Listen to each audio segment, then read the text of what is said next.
Welcome to Hangover Reviews. Today's review is on Thunderbirds. Thunderbirds is a British TV show from 1965 about a bunch of puppets that saved the world. It just occurred to me now that I never checked it was 1965. I wrote that thinking I'll look that up later because I think it is, but I'm not sure. And now I've said it. Also, I realised that I made that sound like it was a bunch of puppets saving actual people. It's not, they're all puppets. Everyone in the world is a puppet.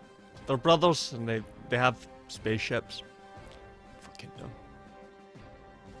Thunderbirds is something I would watch a lot as a child. I don't even remember enjoying it, but it was on. But I do remember thinking Thunderbird 2 is pretty cool, because it is objectively the best one. For a kids show, Thunderbirds is very slow. There's a lot of really long, slow shots of ships taking off and landing, turning in a hangar.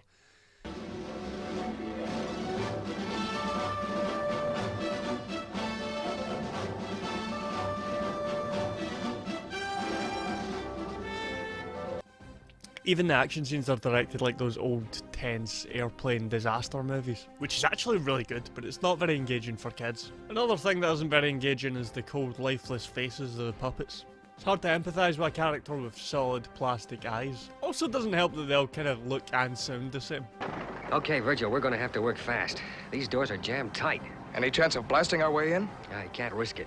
Charges may upset those fuses, not to mention the plutonium. Okay, stand back. They'll have that weird, is it English, is it an American accent? What I do really like about the show is the design. The uniform, the ships and the sets, they all have this really cool 1960s look. This may be a controversial opinion, but if I could have any vehicle in the show, it would be Penelope's car. Away we go.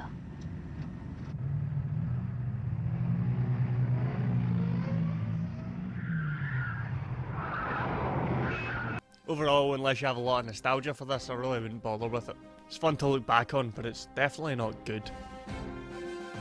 Thunderbirds has a very intense opening sequence. It starts with a very loud and serious countdown. 5. And then 10 minutes later it ends with an explosion.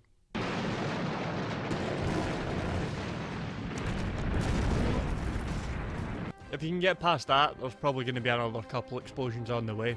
Also, when they do close-ups of hands, they use like real hands doing things, and that, if you're hungover, could be enough to trigger some kind of crisis.